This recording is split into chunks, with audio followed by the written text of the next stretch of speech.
Why is not the Swedish king doing anything as Sweden continues its decline into chaos and mayhem?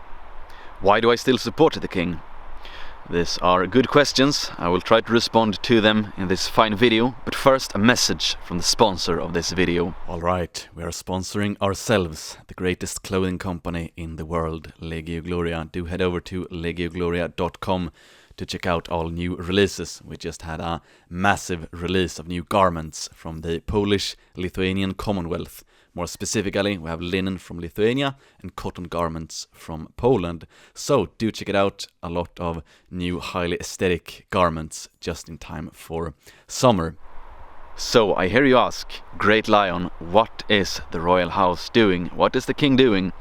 Now, to respond to this in the simplest way possible, we need to look at the last century of Swedish politics. So we've been ruled by the Social Democrats for most of the last 120 or so years, with some breaks, but mainly ruled by the Social Democrats.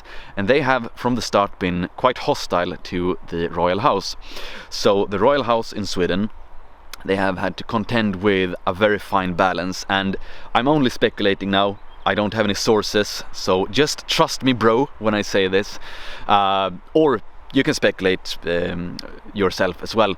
I can only suppose that the Social Democrats never took the step to abolish the monarchy because they didn't want to risk civil war. Because still during most of the last century, the royal house was a popular and powerful enough institution that the Social Democrats, they didn't want to risk anything. But still, the current king, Carl Gustaf, and his predecessors, they still had to contend with a very big Damocles sword hanging above their heads. So the current king, for example, his entire life he has had to contend with a big Damocles sword hanging above his head. I've had to contend with a Damocles sword above my head, not as big, but still it's not a pleasant situation to be in. So you need to always watch what you're saying or doing, and imagine living a life like that. So if anyone thinks it's a privilege to be a king, it's not a privilege, it must be a burden that most people wouldn't be able to bear. So I admire the king for it, that he has been, living this way for a long time. And if you look at all of his years, his long reign, he could have done many things a lot worse. So anyway, to respond to the question, why is not the Swedish king doing anything? The very first reason is to point to the Social Democrats, and I'm not speaking in code, I mean literal Swedish Social Democrats. They wanted to abolish the royal house for a long time, and they've been looking for opportunities to do so. So the deal was struck that the royal house, they don't engage themselves in politics. So if they don't do it, they can continue to, govern one part of the Swedish nation. So that has to do with representation and stuff like that. Now on to a bit of a side note, but I want to have it said that sometimes supporters, they say often with a smile that the golden one should be king of Sweden, and I always say that we already do have a king, and I'm a loyal subject to the king. I'm a loyal supporter of the royal house, and upon regime change, if anything, the royal house would gain more power, or at least they would retain the same power of representation as they have now. So what we're looking at replacing, when I say regime change in Sweden, we're looking at replacing the political leadership. So not the royal house. They are doing excellent work in trying to maintain a good reputation for Sweden. I don't know how much of a reputation we have anymore, to be honest.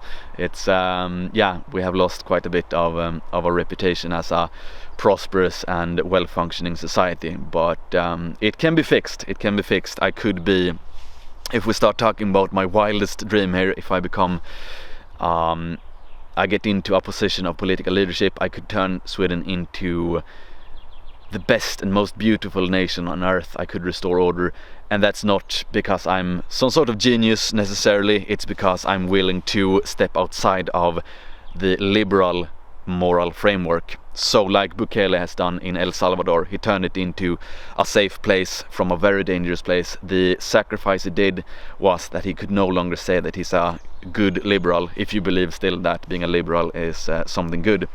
But anyway, when we're talking about regime change, the royal house, it will still be there. They will still do their good work in trying to maintain a good image for Sweden.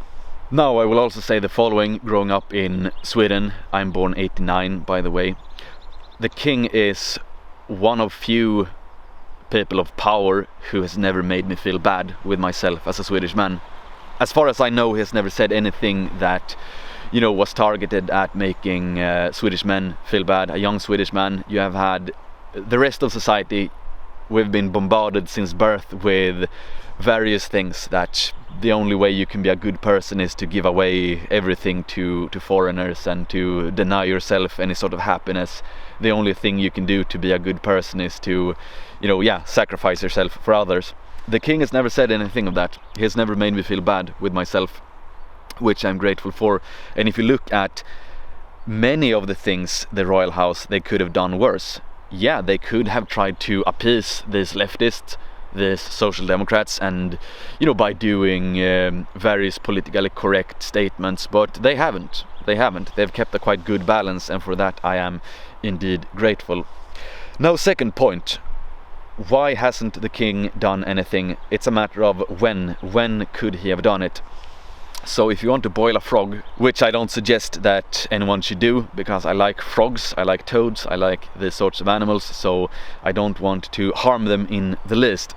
But anyway, if you want to do it, this is the saying, by the way, this is the metaphor of a boiled frog. Boiling the frog, it means that you slowly increase the temperature little by little all the time.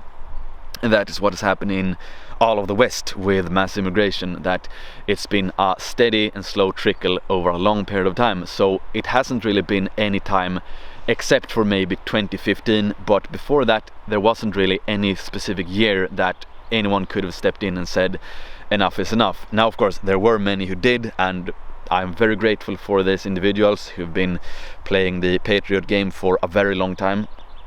You know, starting in the 90s, I always show respect to these individuals. And now, of course, in 2025, we are very many in Sweden and elsewhere who say that enough is enough. Now we need, you know, to start looking at repatriating people, starting a large-scale remigration process of people who are not contributing in any meaningful way to society. Of course, there are some who do contribute to society, and I don't have any problem with these individuals, but we have so many people who don't contribute in any meaningful way, and many who are also actively destroying society. So these people, they need to go, and we are many who are saying this at the moment. I don't expect the king to go out and say that publicly, but if you look at how he treats the Sweden Democrats, for example, he has always treated them with, you know, adequate respect, whereas the other parts of society, they have spat non-stop on the Sweden Democrats and their voters. So if you look at what the king could have done, bad things he could have done, he could have done a lot more bad things. So before you criticize him, think of that instead, and also think about it's not particularly easy to live under a Damocles sword your entire life. So that is why I don't want to second guess a king, because I haven't been in that situation myself. I can only suppose, based on my own experience under the Damocles sword, that it is hard, it is tough to live under it. And him, I mean, again, he has had a much bigger sword for a lot longer than I have, so I'm not gonna second guess him and tell others that he's so bad because he hasn't, you know, stepped in. Now, that being said, if anyone in the royal family, the royal house, if you're listening to this, if you're watching this, you do have our support, and I'm speaking for the majority of well-adjusted, normal, regular Swedes. You have our support, so whatever you want to do, you have our support. That's all I can say. So hopefully that responded to the questions, and I clarified my position, I clarified the situation. Of course, a lot more could be said about the royal house and their position in Swedish society now and during the last century as well. It's a very interesting topic indeed, but that is the quickest summary. So anyway, thank you for watching, thank you for your support. If you do want to support my holy work, you can do so, many ways to do so. You can go to thegoldenone.se to check out all of my endeavors, and also head over to legiogloria.com to check out the new releases. So, thank you again, XXO, boom!